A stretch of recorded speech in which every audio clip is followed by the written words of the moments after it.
ನಮಸ್ಕಾರ, ನಾನಿಮ್ಮ ಅರುಣ ರಾಜ್ಪೂತ್. ಬಡತನ ಅನ್ನೋದು ಹೇಗಿರುತ್ತೆ, ಎಷ್ಟು ಘೋರವಾಗಿರುತ್ತೆ ಅನ್ನೋದಕ್ಕೆ ಇಲ್ಲಿ ಕೂತಿರೋಂಥ ಈ ಹೆಣ್ಮಗು ನೋಡಿದ್ರೆ ಗೊತ್ತಾಗುತ್ತೆ. ಹೂವನ್ನ ಮಾರೋದಕ್ಕೋಸ್ಕರ ಆ ಹೆಣ್ಮಗು, ಆ ಮಳೆ ಅಷ್ಟು ಜೋರಾಗಿ ಬರ್ತಿದ್ರು ಕೂಡ, ಚಳಿ ಅಷ್ಟು ಇದ್ದರೂ ಕೂಡ, ಇನ್ನೂ ಓದಂಥ ಪುಟ್ಟ ವಯಸ್ಸದು 5ನೇ ಕ್ಲಾಸ್ 6ನೇ ಕ್ಲಾಸ್ ಮಗು ಇರಬೇಕು. ರಸ್ತೆ ಬದಿಲಿ ಕೂತ್ಕೊಂಡು ಆ ಹೂ ಮಾರ್ಕೊಂಡು ಕೂತಿದೆಯಲ್ಲ, ಮಳೇಲಿ ಅಷ್ಟು ನೆನ್ಕೊಂಡು ಕಾಯ್ತಾ ಇದೆಯಲ್ಲ, ಯಾರು ತೊಗೊತಾರೋ. ನಾನು ಕೇಳೋದಿಷ್ಟೇ, ನಿಮಗೆ ಅದು ಅವಶ್ಯಕತೆ ಇಲ್ಲ ಅಂತಂದ್ರೂ ಕೂಡ ಆ ಥರ ಸ್ಥಿತಿಲಿ ಅಷ್ಟು ಕಷ್ಟಪಟ್ಟಂಗೆ ಮಾಡ್ತಾರಂಥದ್ದನ್ನು ನೋಡಿದಾಗ ದಯವಿಟ್ಟು ನಿಮಗೆ ಅವಶ್ಯಕತೆ ಇಲ್ಲ ಅಂದರೂ ಕೂಡ ಆ ಪದಾರ್ಥವನ್ನು ಕೊಂಡುಕೊಳ್ಳಿ.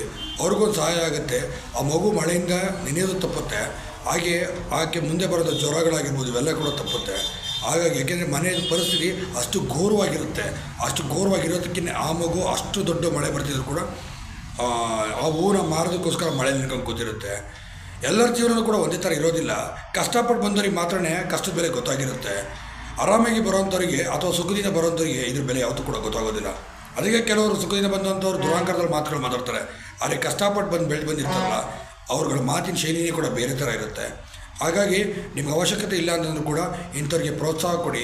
ಹಾಗೆ ಅವ್ರದ್ದಿರೋ ಪದಾರ್ಥಗಳನ್ನು ಕೊಂಡುಕೊಳ್ಳಿ. ಅವ್ರು ಮಾತ್ರಲ್ಲ, ವಯೋವೃದ್ಧರು ಕೂಡ ಸಾಕಷ್ಟು ಜನ ತಮ್ಮ ಸ್ವಂತ ಕಾಲ ಮೇಲೆ ನಿಂತ್ಕೊಂಡು ವ್ಯಾಪಾರ ಮಾಡ್ತಿರ್ತಾರೆ. ನೀವು ಅವ್ರಿಗೂ ಅಷ್ಟೇ ಅವಶ್ಯಕತೆ ಇರೋದು ಕೂಡ ಪಡೆದುಕೊಳ್ಳಿ, ಅದು ತೆಗೆದುಕೊಳ್ಳಿ.